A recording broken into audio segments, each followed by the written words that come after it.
Hello, humans, and welcome to another episode of Gen X Gamers. Sony, you had one job. What's going on with all these hacks, man? What's the deal here? Yeah, Ubisoft. Now we have PlayStation guys.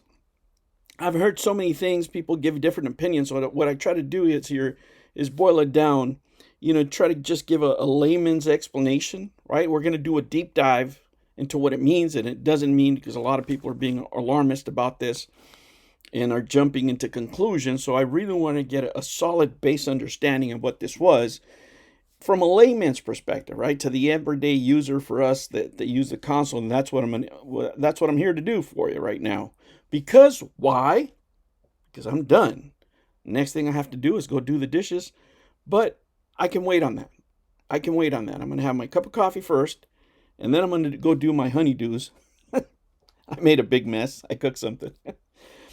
But guys, let's talk about this. Let's talk about this here. Okay, look, guys, what does it mean? What doesn't it mean, right?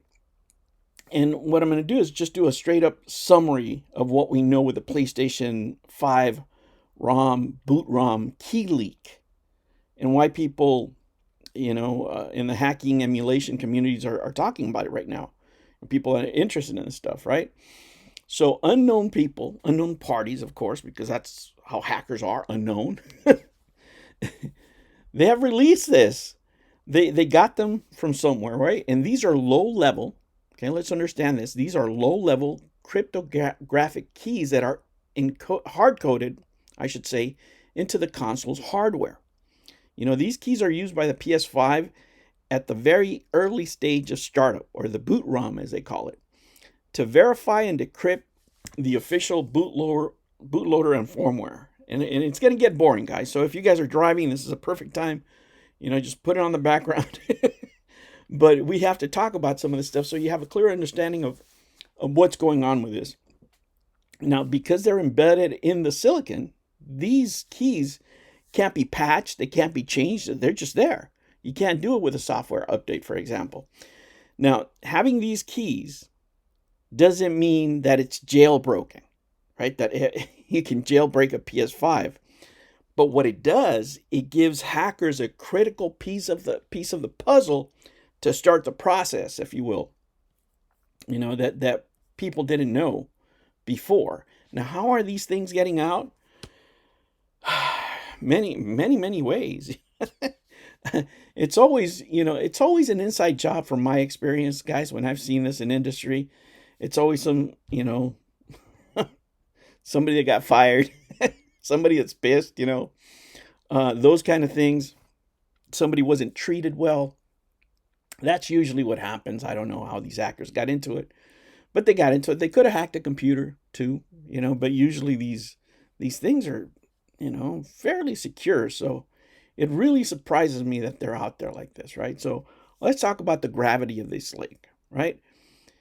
Think of these keys as like the first part, right, of the boot root or whatever it is, but it's just the very beginning, right? But they can help somebody, a hacker, somebody that's into computer science, stuff like that, study and reverse engineer the bootloader and the firmware eventually, right? The first real step is towards developing a jailbreak, which those are. Now, what could they do? They could potentially run unauthorized code earlier in the startup process, right? Because they have those beginning keys.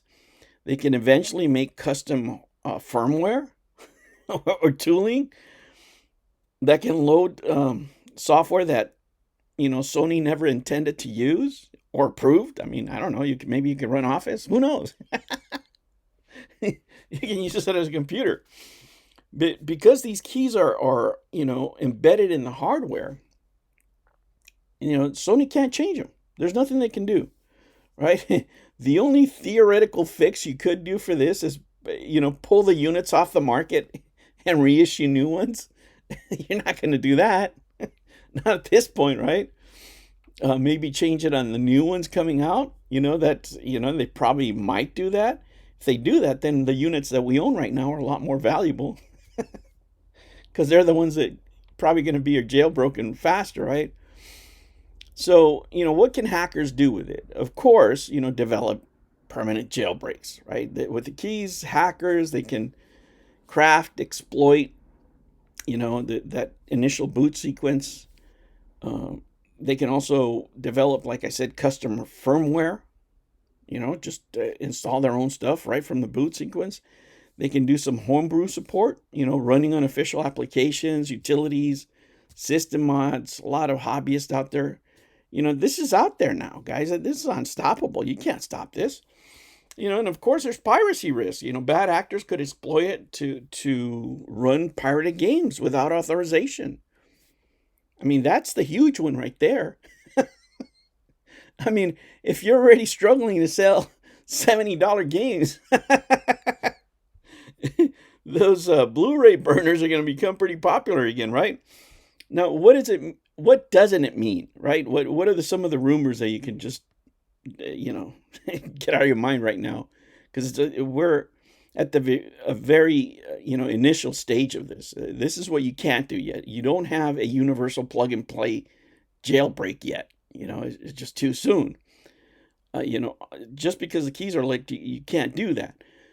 Now, Sony still has other layers of security in place that need bypassing before full jailbreaks can be done or become, widespread. But in historical context, right? So there is some history to this where it's happened before, like the PS3 master key. That leak eventually enabled people to run homebrew and pirate titles on the Sony until Sony changed the keys on later units. Again, that's probably what they're going to do now, right? But the first ones, they're going to be easier to mod.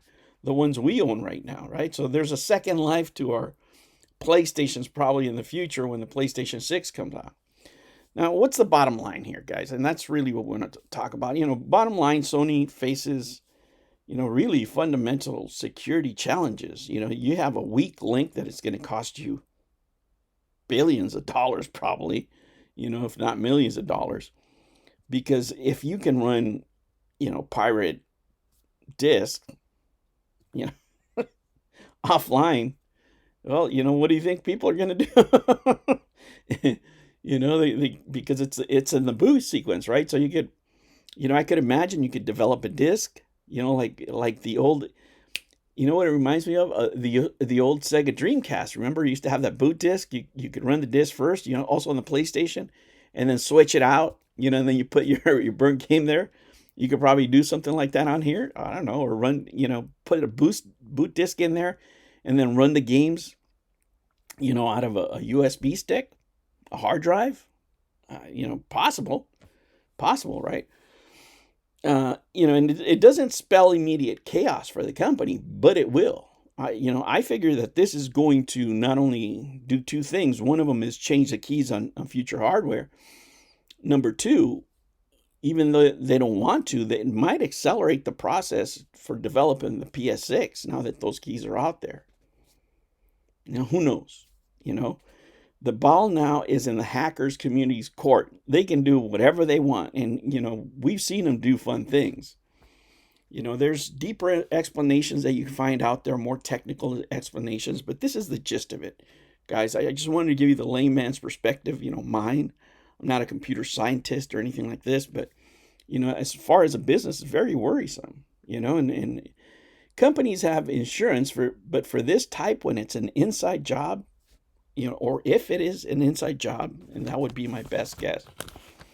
Man, this is tough. This is tough in today's day and age with AI and everything else. This is probably going to be sooner rather than later. I would say probably within a year, we're going to see something very significant. What do you guys think? Do you have a PS5? If you have a PS5, are you going to mod it? Are you going to go the PlayStation 1, the Dreamcast route? Start burning discs?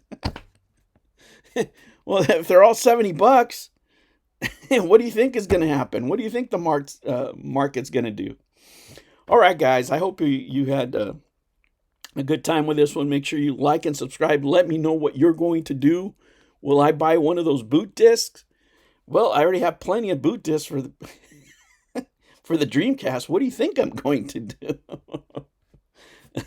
And I know you will too. Don't lie. Don't you lie to me. You're going to mod it as soon as it comes out. Make sure you like, subscribe, and if you're really cool, join the channel for 99 cents and get all the outtakes and hidden videos out there. All right, guys, I'll catch you on the next one. Take care.